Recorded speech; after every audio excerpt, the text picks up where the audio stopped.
ಪ್ರಿಯ ವೀಕ್ಷಕರೇ, ನಮ್ಮ ಇವತ್ತಿನ ವಿಶೇಷವಾದ ಸಂದರ್ಶನದಲ್ಲಿ ನಮ್ಮ ಜೊತೆ ಇದ್ದಾರೆ ಬೆಂಗಳೂರು ನಗರ ಜಿಲ್ಲೆಯ ಆನೇಕಲ್ ವಿಧಾನಸಭಾ ಮತಕ್ಷೇತ್ರದ ಶಾಂತಿಪುರ ಗ್ರಾಮ ಪಂಚಾಯಿತಿಯ ಹಾಲಿ ಸದಸ್ಯರು ಹಾಗೂ ಇದೇ ಒಂದು ಪಂಚಾಯಿತಿಯಲ್ಲಿ ಮಾಜಿ ಉಪಾಧ್ಯಕ್ಷರು ಕೂಡ ಆಗಿ ಕೆಲಸವನ್ನು ಮಾಡಿದ್ದಾರೆ ಹಾಗೂ 2 ಬಾರಿ ಗ್ರಾಮ ಪಂಚಾಯಿತಿಯ ಸದಸ್ಯರಾಗಿ ಕೆಲಸ ಮಾಡಿದ್ದಾರೆ ಹಾಗೂ ಸುಮಾರು 15 ವರ್ಷಗಳಿಂದ ನಿರಂತರ ಜನಸೇವೆಯನ್ನು ಮಾಡ್ಕೊಂಡು ಬಂದಿರುವ ಈ ಭಾಗದ ಭಾರತೀಯ ರಾಷ್ಟ್ರೀಯ ಕಾಂಗ್ರೆಸ್ ಪಕ್ಷದ ಮುಖಂಡರಾದ ಸನ್ಮಾನ್ಯ ಶ್ರೀ ಎಸ್ ಮದನ್ ಸರ್ ಅವರು ನಮ್ಮ ಉಪಸ್ಥಿತಿಯಲ್ಲಿದ್ದಾರೆ.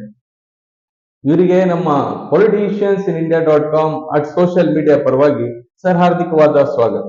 ನಮಸ್ಕಾರ ಸರ್, ನಮ್ಮ ಒಂದು ಮಾತುಗಳು ಪ್ರಾರಂಭಕ್ಕಿಂತ ಮುಂಚೆ ನಿಮ್ಮ ಒಂದು ಸಣ್ಣ ಕಿರುಪರಿಚಯ ಕೊಡಿ ಸರ್ ನಮ್ಮ ವೀಕ್ಷಕರ ಮುಂದೆ.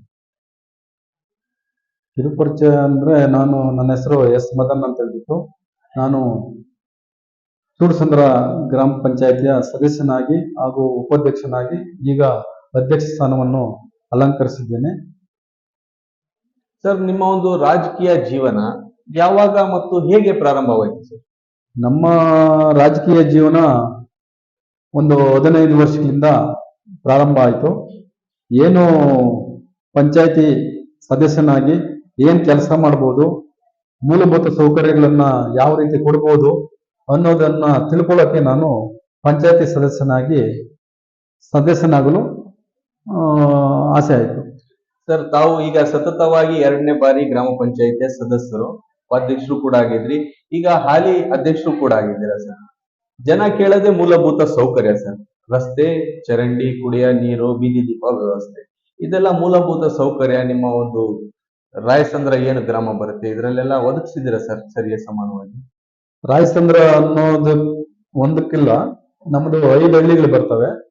5 ಊರುಗಳಲ್ಲೂ ಸಹ ನಾವು ಈ ಬೀದಿ ದೀಪಗಳು ಏನು ಸಮಸ್ಯೆ ಇದ್ರೂ ನಾವು ಬಗೆಹರಿಸ್ತೀವಿ. ಅದೇ ರೀತಿಯಾಗಿ ನಮ್ಮ ಪಂಚಾಯತಿ ಸಿಬ್ಬಂದಿ ವರ್ಗನೂ ಸಹ ಜನಗಳಿಗೆ ಸ್ಪಂದಿಸುತ್ತಾ ಆ ಕೆಲಸಗಳನ್ನು ನಾವು ನಿರಂತರವಾಗಿ ನಾವು ಇದು ಮಾಡ್ತಾ ಇದ್ದೀವಿ. ಮತ್ತೆ ಈಗ ನಮ್ಮ ಪಂಚಾಯತಿನಲ್ಲಿ ಮುಖ್ಯವಾಗಿ ಒಂದು ಕಸದ ಸಮಸ್ಯೆ. ಈ ಕಸದ ಸಮಸ್ಯೆ ಯಾಕಂದ್ರೆ ನಮ್ದು ಡೆವಲಪ್ಮೆಂಟ್ ಆಗಿರೋದ್ರಿಂದ ಹಳ್ಳಿ ಎಲ್ಲ ಇದು ಕಾರ್ಪೊರೇಷನ್ಗೆ ಹತ್ತಿರವಾದಂತ ಹೊಂದ್ಕೊಂಡಿರೋ ಸಂದರ್ಭದಲ್ಲಿ ಎಲ್ಲ ಡೆವಲಪ್ಮೆಂಟ್ ಆಗಿದೆ. ಎಲ್ಲ ಅಪಾರ್ಟ್ಮೆಂಟ್ಸು ಮತ್ತೆ ಎಲ್ಲ ಒಳ್ಳೊಳ್ಳೆ ಲೇಔಟ್ಗಳು ಎಲ್ಲ ಆಗಿರೋದ್ರಿಂದ ಇಲ್ಲಿ ಪಂಚಾಯಿತಿಯಲ್ಲಿ ಬರ್ತಕ್ಕಂಥ ಏನು ಮೂಲಭೂತ ಸೌಕರ್ಯಗಳು ಏನಿದೆ ಅದನ್ನೆಲ್ಲ ನಾವು ಸರಿಯಾದ ರೀತಿಯಲ್ಲಿ ಎಲ್ಲಾ ಊರುಗಳಿಗೂ ಹಂಚೋದ್ರ ಮುಖಾಂತರ ನಾವು ಜನಗಳಿಗೆ ಸ್ಪಂದಿಸುತ್ತಾ ನಮ್ಮಲ್ಲಿ ಏನು ಸೌಕರ್ಯಗಳಿದೆ ಅದನ್ನ ನಾವು ಪರಿಪಾಲನೆ ಮಾಡ್ಕೊಂಡು ಹೋಗ್ತಾ ಇದ್ದೀವಿ. ಸರ್, ಈಗ ಬೆಂಗಳೂರು ಅಂತ ಕೇಳಿದಾಗ ಮುಖ್ಯವಾಗಿ ಸಮಸ್ಯೆ ಕಂಡು ಬರೋದು ಕುಡಿಯೋ ನೀರಿಂದು. ಕುಡಿಯೋ ನೀರಿಗಾಗಿ ನಿಮ್ಮ ಒಂದು ಪಂಚಾಯತಿ ವ್ಯಾಪ್ತಿಯಲ್ಲಿ ಯಾವ ರೀತಿ ಒತ್ತು ಕೊಟ್ಟಿದ್ದೀರಾ, ಮತ್ತೆ ಜಲ್ ಜೀವನ್ ಮಿಷನ್ ಈ ಒಂದು ಕಾರ್ಯಕ್ರಮವನ್ನು ಯಾವ ರೀತಿ ಉಪಯೋಗಿಸ್ಕೊಂಡಿದ್ದೀರಾ ಸರ್ ತಾವು? ಈಗ ಜಲ್ ಜೀವನ್ ಮಿಷನ್ ಬಂದಿರೋದು ಈಗ ನಮ್ಮ ಪಂಚಾಯತಿಗೆ 1 ವಾರ ಆಯ್ತು. ಎಲ್ಲ ಈಗಲೂ ಸಹ ಒಂದು ಊರಲ್ಲಿ ಪೂಜೆ ಮಾಡ್ಕೊಂಡ್ ಬಂದ್ವಿ, ಮತ್ತೆ ಒಂದು ಊರಲ್ಲಿ ಸ್ಟಾರ್ಟ್ ಮಾಡಿದ್ದಾರೆ. ಜಲ್ ಜೀವನ್ ಇನ್ನ ಕಂಪ್ಲೀಟ್ ಆಗಿಲ್ಲ, ಈಗ ಬಂದಿದ್ದಾರೆ ಎಲ್ಲ ಕೆಲಸ ಮಾಡೋಕೆಲ್ಲ. ಮತ್ತೆ ನೀರು ನಮ್ಮ ಕಡೆ 1500 ಸಹ ನಮ್ಮ ಪಂಚಾಯತಿ ಕಡೆಯಿಂದ ಹಾಕ್ಸಿದ್ದೀವಿ, ನೀರು ಸಿಗ್ತಾ ಇಲ್ಲ. ಕೆಲವಾರು ಇವಾಗ ಒಂದೊಂದು ಊರಲ್ಲಿ 8 ಬೋರ್ 6 ಬೋರ್ಗಳೆಲ್ಲ ಹಾಕಿದ್ದೀವಿ. ಅದ್ರಲ್ಲೂ ಸಹ 1ರಲ್ಲೇ 2ರಲ್ಲೋ ನೀರು ಸಿಕ್ಕೈತೆ. ಅದರಲ್ಲೇ ನಾವು ಏನು ವಿಲೇಜ್ಗಳಿಗೆ ನಾವು ನೀರು ಕೊಡೋ ಸೌಕರ್ಯನ ನಾವು ಮಾಡ್ಕೊಂಡ್ ಬಂದಿದ್ದೀವಿ. ಮತ್ತೆ ಲೇಔಟ್ಸ್ಗಳಿಗೆಲ್ಲ ಕೊಡೋಕೆ ಆಗ್ತಾ ಇಲ್ಲ, ಯಾಕಂದ್ರೆ ಲೇಔಟ್ಸ್ಗಳಿಗೆಲ್ಲ ನಾವು ಎಲ್ಲಿ ಬೋರ್ ಹಾಕಿದ್ರು ನೀರು ಸಿಗ್ತಾ ಇಲ್ಲ. ನಾವು ಇದೀಗ ಜಲ್ ಜೀವನ್ ಕಾಂಟ್ರಾಕ್ಟರ್ಗಳಿಗೂ ಸಹ ನೀವೊಂದು ಲೆಟರ್ ಬರೀರಿ, ನಾವು ಸಹ ನಾವು ಪಂಚಾಯತಿಯಿಂದ ಲೆಟರ್ ಕೊಡ್ತೀವಿ, MLA ಕಡೆಯಿಂದ ನಾವು ಒತ್ತಾಯ ಮಾಡ್ತೀವಿ. ಯಾಕಂದ್ರೆ ನಮ್ಗ ಈಗಲೇ ಪಕ್ಕದಲ್ಲೇ ನಮ್ಮ ಕಾವೇರಿ ನೀರು ಇರೋದ್ರಿಂದ ಕಾವೇರಿ ನೀರು ಬೇಕು ಅಂತ ಹೇಳ್ಬಿಟ್ಟು ನಾವು ಇದು ಮಾಡಿದೀವಿ. ಮತ್ತೆ ನಾವು ಶಾಸಕರ ಹತ್ರ ನಾವು ಭೇಟಿ ಮಾಡಿ ಶಾಸಕರ ಹತ್ರ ಚರ್ಚೆ ಮಾಡಿದಾಗ ಮಾನ್ಯ ಶ್ರೀಯುತ ನಮ್ಮ ಡಿ ಕೆ ಶಿವಕುಮಾರ್ ಅವರು, ಮೊದಲು ನಮ್ಮ MP ಆಗಿದ್ದ DK ಸುರೇಶ್ ಅವರು ಎಲ್ಲ ಹೋಗಿ MP MLA ಇಬ್ಬರಾಳು ಹೋಗಿ ಅಲ್ಲಿ ನಮ್ಮ ತಾಲೂಕಿಗೆ ಕಾವೇರಿ ನೀರು ಕೊಡೋದಕ್ಕೆ ಅವರು ಆರ್ಡರ್ ಸಹ ಮಾಡಿದ್ದಾರೆ ಅಂತ ಹೇಳಿದ್ದಾರೆ. ನಮ್ಗೆ ಕಾವೇರಿ ನೀರು ಬಂದ್ರೆ ಏನು ಸಮಸ್ಯೆ ಕಂಡು ಬರೋದಿಲ್ಲ ಸರ್. ಖಂಡಿತ. ಮತ್ತೆ ಈಗ ಕೇಂದ್ರ ಸರ್ಕಾರದ ಇನ್ನೊಂದು ಯೋಜನೆ ಇದೆ, NREG ಅಂತ ಹೇಳ್ತಾರೆ, ನರೇಗಾ. ಈ ಯೋಜನೆ ಹಲವಾರು ಕಡೆ ಉಪಯೋಗ ಆಗ್ತಾ ಇದೆ. ಆದ್ರೆ ಈ ಬೆಂಗಳೂರು ಭಾಗದಲ್ಲಿ ನಾವು ಕೇಳ್ಪಟ್ಟದಂಗೆ ಇದು ಉಪಯೋಗ ಇಲ್ಲ ಅಂತ ಹೇಳ್ತಿದ್ದಾರೆ ಸರ್. ಇದರಲ್ಲಿ ನಿಮ್ಮ ಒಂದು ಅಭಿಪ್ರಾಯ ಏನ್ ವ್ಯಕ್ತಪಡಿಸ್ತೀರಾ ಸರ್? ಉಪಯೋಗ ಅನ್ನೋದಕ್ಕಿಂತ ಈಗ ಉಪಯೋಗ ಹಳ್ಳಿ ಗ್ರಾಮಾಂತರ ಪ್ರದೇಶಗಳಲ್ಲಿ ಅದು ಉಪಯೋಗಕ್ಕೆ ಬರ್ತದೆ. ಇಲ್ಲಿ ನಮ್ದು ಡೆವಲಪ್ಮೆಂಟ್ ಆಗಿರೋದ್ರಿಂದ ನಮ್ಗಿರೋದೇ ಒಂದು ಕೆರೆ ಬಿಟ್ರೆ ಇನ್ನೇನು ಇಲ್ಲ. ಆ ಕೆರೆಗಳು ಸಹ ಈ ನಮ್ಗ ಈ ಕಂಪ್ನಿಗಳವರೆಲ್ಲ ಬಂದು ವಾಕಿಂಗ್ ಟ್ರ್ಯಾಕು ಇವು ನಾವು ಕೆರೆಗಳು ಮಾಡ್ಕೊಟ್ಟಿರೋದ್ರಿಂದ ಈಗ ನಮ್ಮಲ್ಲಿ ಎಲ್ಲಾ ಕೆರೆಗಳನ್ನು ಈಗ ಚಿಕ್ಕನಾಮಂಗಲ ಕೆರೆ ಅದು ವಾಕಿಂಗ್ ಟ್ರ್ಯಾಕ್ ಇದಾಗಿದೆ. ಚೂಡ್ಸಂದ್ರ ಕೆರೆ ಆಗಿದೆ. ಮತ್ತೆ ರಾಯಸಂದ್ರ ಕೆರೆ ಮಾತ್ರ ಅದು ಖಾಲಿ ಇದೆ. ಅಲ್ಲಿಗೂ ಬೋಚ್ ಕಂಪನಿಯವರು ಎತ್ಕೊಂಡು ಅದನ್ನ ಒಂದು ಪೆನ್ಷನ್ ಹಾಕಿ ಅದನ್ನು ಸಹ ಮಾಡ್ಕೊಡ್ತೀವಿ ಅಂತ ಹೇಳಿದ್ದಾರೆ. ಈ ರೀತಿಯಾಗಿ ನಮ್ಮ ಕಡೆ ಅದು ಉಪಯೋಗಕ್ಕೆ ಬರಲ್ಲ. ಯಾಕಂದ್ರೆ ಇಲ್ಲಿ ಜನ ಸಿಕ್ಕೋದನ್ನು ಕಷ್ಟ ಆಗಿದೆ. ಹಳ್ಳಿ ಕಡೆ ಅಂತಂದ್ರೆ ಜನ ಇರ್ತಾರೆ. ಮತ್ತೆ ಗ್ರಾಮಾಂತರ ಪ್ರದೇಶದಲ್ಲಿ ಅದರದೇ ಆದಂತ ಒಂದು ಮೌಲ್ಯಗಳು ಅವ್ರಿಗೆ ಗೊತ್ತಿರ್ತದೆ. ಆ ಕಡೆ ಉಪಯೋಗಕ್ಕೆ ಬರ್ತದೆ. ಇಲ್ಲಿ ಸಿಟಿ ಲಿಮಿಟ್ಸ್ ಆಗಿರೋದ್ರಿಂದ ಅದು ಉಪಯೋಗ ಬರೋದಿಲ್ಲ ಅನ್ನೋದು. ಸರ್, ಖಂಡಿತ ಒಳ್ಳೆ ವಿಚಾರ. ಯಾವುದೇ ಒಂದು ಕ್ಷೇತ್ರ ಸಂಪೂರ್ಣವಾಗಿ ಅಭಿವೃದ್ಧಿ ಆಗ್ಬೇಕಂದ್ರೆ ಆ ಕ್ಷೇತ್ರದಲ್ಲಿ ಬರುವ ಶಾಲೆಗಳ ಅಭಿವೃದ್ಧಿ ಅತಿ ಮುಖ್ಯ ಪಾತ್ರ ವಹಿಸುತ್ತೆ.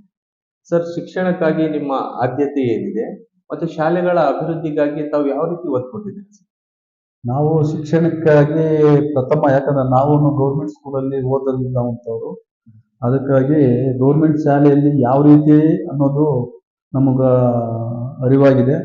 ಮತ್ತೆ ನಾನು ಇವಾಗ ಅಧ್ಯಕ್ಷನಾದ ಮೇಲೆನೂ ಸಹ ನಾನು ಎಲ್ಲ ಈ ಶಾಲೆಗಳಿಗೆ ಮತ್ತೆ ಅಂಗನವಾಡಿಗಳಿಗೆ ನಾನು ಭೇಟಿ ಕೊಟ್ಟು ನಮ್ಮ ಬಿಲ್ ಕಲೆಕ್ಟರ್ನ ಕರ್ಕೊಂಡು ಹೋಗಿ ಏನು ಸಮಸ್ಯೆಗಳಿದೆ ಅದನ್ನೆಲ್ಲ ನೀವು ಇದನ್ನ ಸಾಲ್ವ್ ಮಾಡಿಕೊಡ್ಬೇಕು, ನೀವೆಲ್ಲ ಬರ್ಕೊಪ್ಪ ಅಂತ ಹೇಳ್ಬಿಟ್ಟು ಅವ್ರನ್ನ ಕರ್ಕೊಂಡು ಹೋಗಿ ಎಲ್ಲ ಸಮಸ್ಯೆಗಳು ಏನಿದ್ದಾವೆ, ಏನು ಕುಡಿಯೋ ನೀರು ಇರ್ಬೋದು, ಮತ್ತೆ ಟ್ಯಾಂಕು, ಮತ್ತೆ ನಲ್ಲಿಗಳು ಹೋಗ್ಬಿಟ್ಟೈತೆ ಅಂತ ಎಲ್ಲಾನು ನಮ್ಮ ಬಿಲ್ ಕಲೆಕ್ಟರ್ ಕರ್ಕೊಂಡು ಹೋಗಿ ಜೊತೆನಲ್ಲಿ ಅಲ್ಲಿನ ಸಮಸ್ಯೆಗಳೆಲ್ಲ ನಾವು ಇದು ಮಾಡ್ಕೊಂಡಿದ್ವಿ. ಮುಂದಿನ ದಿನಗಳಲ್ಲಿ ನಾವು ಮೀಟಿಂಗ್ ಕರೆದು ಅವ್ರನ್ನೂ ಸಹ ಕರೆದು ಅದನ್ನೆಲ್ಲ ಬಗೆಹರಿಸ್ಕೊಡಕ್ಕೆ ನಾನು ತೀರ್ಮಾನ ಮಾಡಿದ್ದೀನಿ. ಸರ್, ಖಂಡಿತ. ಈಗ ತಾವು ಅಧ್ಯಕ್ಷರು ಈಗ ನೂತನವಾಗಿ ಆಯ್ಕೆ ಆಗಿದ್ದೀರಾ. ಈಗ ಮುಂದಿನ ದಿನಗಳಲ್ಲಿ ಅಧ್ಯಕ್ಷರಾಗಿ ನಿಮ್ಮ ಒಂದು ಪಂಚಾಯತಿ ವ್ಯಾಪ್ತಿಗೆ ಏನೆಲ್ಲ ಆಲೋಚನೆಗಳು ಇಟ್ಕೊಂಡಿದ್ದೀರಾ ಸರ್ ಈ ಕೆಲಸ ಮಾಡಿಸ್ಬೇಕನ್ನೋದು? ಸರ್, ನಂದು ಆಲೋಚನೆ ಮೊದಲನೇ ಆದ್ಯತೆ ನಾವು ಸ್ಮಶಾನ. ಈ ಸ್ಮಶಾನಗಳನ್ನ ಸ್ವಚ್ಛತೆ ಮಾಡಬೇಕು, ಅದಕ್ಕೆಲ್ಲ ಕಾಂಪೌಂಡ್ ಹಾಕ್ಬೇಕು. ಒಂದು, ಯಾಕಂದ್ರೆ ಇವಾಗ ಮನುಷ್ಯ ಹುಟ್ಟು ಸಹಜ, ಸಾವು ಖಚಿತ. ಇವೆರಡೂ ಮನುಷ್ಯನಿಗೆ ಭಾರಿ ಇಂಪಾರ್ಟೆಂಟ್ ಆಗಿರೋದ್ರಿಂದ ನಾವು ಮೊದಲಿಗೆ ಈ ಮಶಾನ ಸ್ವಚ್ಛತೆ ಮಾಡಿ ಅದಕ್ಕೊಂದು ಕಾಂಪೌಂಡ್ ಹಾಕಿಕೊಡೋ ಕೆಲಸನ ಮಾಡಬೇಕು. ಮತ್ತೆ ಅದಕ್ಕೆ ಸರಿಯಾದ ರೀತಿಯಲ್ಲಿ ದಾರಿಗಳು, ಆ ದಾರಿಗಳನ್ನ ಗುರುತಿಸಿ ನಾನು ಇದೀಗ ತಹಸೀಲ್ದಾರ್ಗೂ ಸಹ ನಾನು ಲೆಟರ್ ಬರೀತಾ ಇದ್ದೀನಿ. ನಮ್ಮ ಪಂಚಾಯತಿನಲ್ಲಿ ಯಾವ ಮಶಾನ ಇದೆ ಅದಕ್ಕೆಲ್ಲ ನೀವು ಸರ್ವೆ ಮಾಡಿಕೊಡ್ಬೇಕು. ನಮ್ಗೆ ದಾರಿ ನಾವು ಪಂಚಾಯತಿ ಕಡೆಯಿಂದ ಕಾಂಕ್ರೀಟ್ ರಸ್ತೆ ಮಾಡಿ ಅದನ್ನ ಸರಿಯಾದ ರೀತಿಯಲ್ಲಿ ಮಾಡಬೇಕು ಅನ್ನೋದು ಅದೊಂದು. ಮತ್ತೆ ಶಾಲೆಗಳಲ್ಲಿ ನಾನೇ ಇನ್ನು ಮುಂದೆ ನಾನು ಇರೋವರೆಗೂ ನಾನು ಮತ್ತೆ ಊಟದ್ದು ನಾನು ಹೋಗಿ ಅಲ್ಲಿ ಊಟ ಯಾವ ರೀತಿ ಐತೆ ಅದರಲ್ಲೇ ಊಟ ಮಾಡೋಣ ಅಂತಾನು ನಾನು ಡಿಸೈಡ್ ಮಾಡ್ತೀನಿ. ಮಧ್ಯಾಹ್ನ ಊಟ ಒಂದೊಂದು ಊರಿಗೆ ಹೋಗೋದು, ಅಲ್ಲಿ ಅವ್ರಿಗೆ ಗೊತ್ತಿರೋದಿಲ್ಲ, ಆದ್ರೂ ಸಹ ನಾನೇ ಹೋಗಿ ಊಟ ತಿಂತೀನಿ. ಅದು ಮಕ್ಕಳಿಗೆ ಆರೋಗ್ಯವಾಗಿದೆಯಾ ಇಲ್ಲ ಅನ್ನೋದನ್ನ ನಾನು ಅದನ್ನ ಮಾಡಬೇಕು. ಮತ್ತೆ ಏನೇ ಸಮಸ್ಯೆ ಇದ್ರು, ಮತ್ತೆ ತುಂಬಾ ಬಡ ಮಕ್ಕಳು ಅವ್ರಿಗೆ ಓದೋಕೆ ಒಂದು ಅನುಕೂಲತೆ ಇಲ್ದಿರಬಹುದು, ಬಟ್ ಅವನಿಗೆ ನಾಲೆಡ್ಜ್ ಇರ್ತದೆ, ಅವನಿಗೆ ಅನುಕೂಲ ಇರೋದಿಲ್ಲ. ಅಂತ ಮಕ್ಕಳನ್ನ ಗುರುತಿಸಿ ನಾನೇ ಅದಕ್ಕ ಒಂದು ಸಹಾಯನೂ ಸಹ ಮಾಡ್ಬೇಕಂತ ನಾನು ತಿಳ್ಕೊಂಡಿದ್ದೀನಿ. ಇದೀಗ ನಾನು ಸಹ ಮಂಡ್ಯದಲ್ಲಿ ಆಲ್ರೆಡಿ 4 ಜನ ಹೆಣ್ಮಕ್ಳನ್ನು ಸಹ ನಾನು ಓದಿಸ್ತಾ ಇದ್ದೀನಿ. ನಾನೇ ಕೈಯಾರ ನಾನು ಯಾವುದೋ ಒಂದು ಪ್ರೋಗ್ರಾಮ್, ಯಾವುದೋ ಒಂದು ನನ್ನ ಅಲ್ಲಿಂದ ಇದು ಬೇಕು, ಏನೋ ಕಂಪ್ಯೂಟರ್ ಏನೋ ಬೇಕು ಅಂತ ಹೇಳಿದಾಗ ನನ್ಗೆ ಏನೋ ಯಾರಪ್ಪ ಅಂತ ಹೇಳ್ಬಿಟ್ಟು ನಾನೇ ಅದು ಶಾಲೆಗೆ ಹೋಗಿ ಅಲ್ಲೆಲ್ಲ ನಾನು ನೋಡಿ, ಅನಂತರ ಅಲ್ಲೆಲ್ಲ ನಾನು ಭಾರಿ ಈ ಬಡವರು, ಈ ಅಕ್ಕಿ ಪಿಕ್ಕಿ ಜನ ಅಂತ ಏನಿದ್ದಾರೆ ಅವ್ರ ಹತ್ರ ನಿಂತ್ಕೊಂಡ್ರು ಸಹ ಸ್ವಲ್ಪ ಸ್ಮೆಲ್ ಬರ್ತದೆ. ಆ ಥರ ಜನಾಂಗ ಅಲ್ಲಿ. ಆ ಶಾಲೆಗೆ ನನ್ನ ಯಾರೋ ನಮ್ಮ ಬೇರೊಬ್ಬರ ಮುಖಾಂತರ ಅಲ್ಲಿ ಕರೆಸಿದ್ರು. ನಾನು ಹೋಗಿ ಅದು ಕೊಡಿಸಿದ್ದೀನಿ. ಮತ್ತೆ ಬಟ್ಟೆಗಳು ಸಹ ಕೊಟ್ಟಿದ್ದೀನಿ. ಮತ್ತೆ ಫಸ್ಟ್ ಪ್ರೈಸ್ ಸೆಕೆಂಡ್ ಪ್ರೈಸ್ ಅಂತ ಹೇಳ್ಬಿಟ್ಟು ನಾನು ಘೋಷಣೆ ಮಾಡಿದೆ. ಈ ಹೋದ್ ಸತಿನೂ ಕೊಟ್ಟೆ, ಅದಕ್ಕಿಂತ ಈಗಲೂ ಸಹ ನಾನು ಘೋಷಣೆ ಮಾಡಿದ್ದೀನಿ. ಮತ್ತೆ ಈಗಲೂ ಅಲ್ಲಿ ಹೋಗಿ ನಾನು first prize second prize, first prize ಬಂದವ್ರಿಗೆ 10,000, ಸೆಕೆಂಡ್ ಪ್ರೈಸ್ ಬಂದವ್ರಿಗೆ 5,000 ಅಂತಾನು ಸಹ ನಾನು ಘೋಷಣೆ ಮಾಡಿದ್ದೀನಿ. ಮತ್ತೆ ಅಲ್ಲಿ ತಾಯಿ ತಂದೆ ಇಲ್ದಿದ್ದ ಮಕ್ಕಳಿದ್ರು, ತುಂಬಾ ಬಡವರು, ಅವರು ಸಹ ನಾನು ನೀವು ಓದೋವರೆಗೂ ನಾನೇ ಖರ್ಚು ಮಾಡ್ಕೊಡ್ತೀನಿ, ಖರ್ಚು ವೆಚ್ಚವಲ್ಲ ನಾನೇ ನೋಡ್ಕೊಳ್ತೀನಿ ಅಂತ ಹೇಳ್ಬಿಟ್ಟು ನಾನು ಹೇಳಿದ್ದೀನಿ. ಇದೀಗ ಒಬ್ಬರಿಗೆ ಮೈಸೂರಲ್ಲಿ ಕಾಲೇಜ್ಗೆ ಅಡ್ಮಿಷನ್ ಮಾಡಿಸಿದ್ದೀನಿ, ಈ ಸೆಕೆಂಡ್ PUC. ಈ ಸಲಿನೂ ನಾನು ಫೀಸು ಟ್ರಾನ್ಸ್ಫರ್ ಮಾಡಿದ್ದೀನಿ. ಮತ್ತೆ ಬಟ್ಟೆಗಳು ತಗೊಳ್ರಿ ಅಂತ ಹೇಳ್ಬಿಟ್ಟು ನಾನು ಟ್ರಾನ್ಸ್ಫರ್ ಮಾಡಿ ಅಲ್ಲಿ ಆ ರೀತಿಯಾಗಿ ನಾವು ಎಲ್ಲೋ ಹೋಗಿ ಅಲ್ಲೇ ಸಹಾಯ ಮಾಡೋದ್ರಿಂದ ಇಲ್ಲಿ ನಮ್ಮ ಪಂಚಾಯತಿನಲ್ಲೇ ಏನಾದರೂ ಇನ್ನು ನಾವು ಟೀಚರ್ಸ್ ಎಲ್ಲ ಮೀಟಿಂಗ್ ಕರೆದು ಆ ಮೀಟಿಂಗ್ ಅಲ್ಲಿ ಯಾರು ಚೆನ್ನಾಗಿ ಓದ್ತಾರೆ ಆ ಮಕ್ಕಳನ್ನ ಗುರುತಿಸಿ ಅವ್ರಿಗೊಂದು ಸನ್ಮಾನ ಒಂದು ರೀತಿ ಮಾಡೋದ್ ರೀತಿಯಲ್ಲಿ ಮತ್ತೆ ಅವ್ರಿಗೆ ಉತ್ತೇಜನ ನೀಡೋ ರೀತಿಯಲ್ಲಿ ಮಾಡ್ಬೇಕಂತ ನಾನು ಬಯಸಿ. ಸರ್ ಖಂಡಿತ. ಮತ್ತೆ ಇದೆಲ್ಲ ಸಮಾಜ ಸೇವೆ ಮಾಡಕ್ಕೆ ನಿಮಗೆ ಪ್ರೇರಣೆ ಎಲ್ಲಿಂದ ಸಿಗುತ್ತೆ ಸರ್? ಸರ್ ನಾನು ಮೊದಲಿಗೆ ನಾನು ಕಾಲ್ಗ ಚಪ್ಪಲಿ ಹಾಕಿದ್ದು 8ನೇ ಕ್ಲಾಸಲ್ಲಿ. ಬಟ್ ನಾವು ಗೌರ್ಮೆಂಟ್ ಹಾಸ್ಟೆಲಲ್ಲಿ ಓದಂಥವ್ರು. ಈ ಗೌರ್ಮೆಂಟ್ ಹಾಸ್ಟೆಲಲ್ಲಿ ಓದಂತ ಅನ್ನದ ಬೆಲೆ ಮತ್ತೆ ನಾವು ಅನುಭವಿಸ್ತಕ್ಕಂಥ ಒಂದು ನೋವುಗಳೆಲ್ಲನೂ ನಮ್ಮ ಮುಂದೆ ಬರ್ತವೆ. ಯಾವತ್ತು ನಾವು ಇವಾಗ ಬೆಳೆದು ನಿಂತೀವಿ ಅಂದ್ರೆ ಸಾಧಾರಣವಾಗಿ ಜೀವನ ಮಾಡೋದಕ್ಕಾಗಿ ನಾವು ಬೆಳೆದು ನಿಂತಿರ್ಬೋದು. ಆದ್ರೆ ನಾವು ಹಿಂದೆ ಪಟ್ಟಂತ ನಾವು ಬೆಳಿಗ್ಗೆ ಹೋದ್ರೆ ನಾವು ಸಾಯಂಕಾಲನೇ ಬಂದು ಮನೆಗೆ ಬರ್ತಾ ಇದ್ದು. ಬಟ್ ನಮ್ಗೆ ಯಾವುದೇ ಟಿಫನ್ ಅದು ಇದು ಯಾವುದು ಇರಲಿಲ್ಲ. ಈ ಗೌರ್ಮೆಂಟೇನೆ ಒಂದು ಏನೋ ಅವಾಗ ಫುಡ್ ಅಂತ ಕೊಡ್ತಾ ಇದ್ರು, ಅದೇ ನಮ್ಗೆ ಊಟ.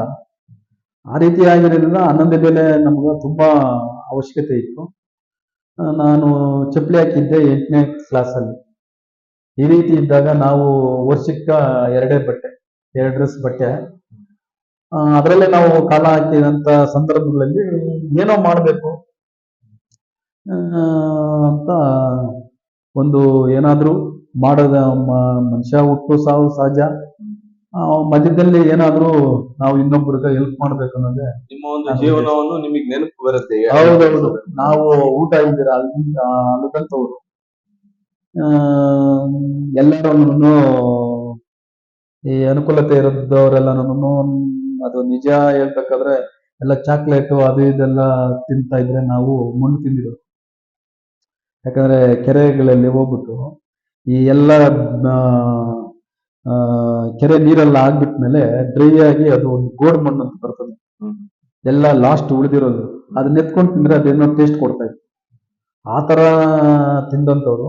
ಮತ್ತೆ ನಾವು ಈ ಸ್ಕೂಲ್ಗೆ ಹೋಗೋವಾಗ್ಲೂ 2-3 ಕಿಲೋಮೀಟರ್ ನಡ್ಕೊಂಡು ಹೋಗೋ ಸಂದರ್ಭದಲ್ಲಿ ಈ ಈ ಕಾರಿಕಾಯಿ ಈ ತರ ಎಲ್ಲನೂ ಹಣ್ಣುಗಳು ಬಿಡ್ತಾ ಇದ್ವು ರೋಡ್ ಸೈಡ್, ಅದನ್ನೇ ಕಿತ್ಕೊಂಡು ತಿನ್ಕೊಂಡು ಹೋಗ್ತಾ ಇದ್ರು ಅವರು. ಅದಕ್ಕಾಗಿ ನಮ್ಗೆ ಏನಾದ್ರೂ ಒಂದು ಮಾಡಬೇಕು ಅನ್ನೋದು ಒಂದು ಮೈಂಡ್ಗೆ ಬಂತು. ಸರ್ ಖಂಡಿತ. ತಾವು ಈಗ ಹಾಲಿ ಭಾರತೀಯ ರಾಷ್ಟ್ರೀಯ ಕಾಂಗ್ರೆಸ್ ಪಕ್ಷದಲ್ಲಿ ಗುರುತಿಸಿಕೊಂಡಿದ್ದೀರಾ. ಇದರಲ್ಲಿ ಸುಮಾರು ಕೆಲಸ ಮಾಡ್ಕೊಂಡು ಬರ್ತಾ ಇದ್ದೀರಾ. ಈ ಒಂದು ನಿಮ್ಮ ಭಾಗದಲ್ಲಿ ಪಕ್ಷ ಸಂಘಟನೆಗೆ ಯಾವ ರೀತಿ ಒತ್ತು ಕೊಟ್ಟಿದ್ದೀರಾ? ಮತ್ತೆ ನಿಮ್ಮ ಒಂದು ಕಾಂಗ್ರೆಸ್ ಪಕ್ಷ ಏನು ಸಿದ್ಧಾಂತದ ಬಗ್ಗೆ ಆಗ್ಲಿ ಏನ್ ಅನ್ನಕ್ಕಂಥದ್ದು ಸ್ವಲ್ಪ ನಿಮ್ಮ ಕಾಂಗ್ರೆಸ್ ಪಕ್ಷದ ಬಗ್ಗೆ ನಮ್ಮ ಒಂದು ವೀಕ್ಷಕರಿಗೆ ತಿಳಿಸಿ. ನಮ್ಮ ಭಾಗದಲ್ಲಿ ಕಾಂಗ್ರೆಸ್ ಪಾರ್ಟಿ ಬಲಿಷ್ಠವಾಗಿದೆ. ಅದರಲ್ಲಿ ನಮ್ಮ ಶಿವಣ್ಣನವರು ಉತ್ತಮವಾದ ಕೆಲಸಗಳನ್ನ ಮಾಡ್ಕೊಂಡು ಬಂದಿದ್ದಾರೆ. ಮಾನ್ಯ ಶ್ರೀಯುತ ಸಿದ್ದರಾಮಣ್ಣನವರು ಮುಖ್ಯಮಂತ್ರಿ ಆದಾಗ ನಮ್ಮ ತಾಲೂಕಿಗೆ 1,500 ಕೋಟಿ ಹಣನ ಬಿಡುಗಡೆ ಮಾಡಿಕೊಟ್ರು. ಆವಾಗ ಎಲ್ಲಾನು ಈ ತಾಲೂಕಿನಾದ್ಯಂತ ಏನು ಕೆಲಸ ಕಾರ್ಯಗಳು ಏನಿತ್ತು ಎಲ್ಲಾನು ಶಿವಣ್ಣವ್ರು ಬಂದಾಗ್ಲಿಂದಾನೆ ನಮ್ಮ ಆನೇಕಲ್ ತಾಲೂಕಲ್ಲಿ ಕೆಲಸಗಳಾಗಿರೋದು. ಅದಕ್ಕಿಂತ ಹಿಂದೆ ಇದ್ದಂಥವ್ರು ಏನೋ ಆ ರೀತಿ ಕೆಲಸಗಳೆಲ್ಲ ಏನು ಮಾಡಿರ್ಲಿಲ್ಲ.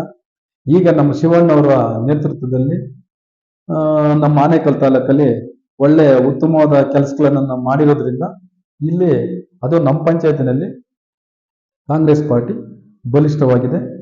ಮತ್ತೆ ಏನು ಕುಂದುಕೊರತೆಗಳಿದ್ರು ಸಹ ನಮ್ಮ ಶಾಸಕರು ನಮ್ಗೆ ಸ್ಪಂದಿಸಿ ಆ ಕೆಲಸನ ಬಗೆಹರಿಸಿಕೊಡೋಕೆ ಅವರಿದ್ದಾರೆ. ಅದಕ್ಕಾಗಿ ಇಲ್ಲಿ ಕಾಂಗ್ರೆಸ್ಸು ತುಂಬಾ ಉತ್ತಮವಾಗಿ ಇದೆ.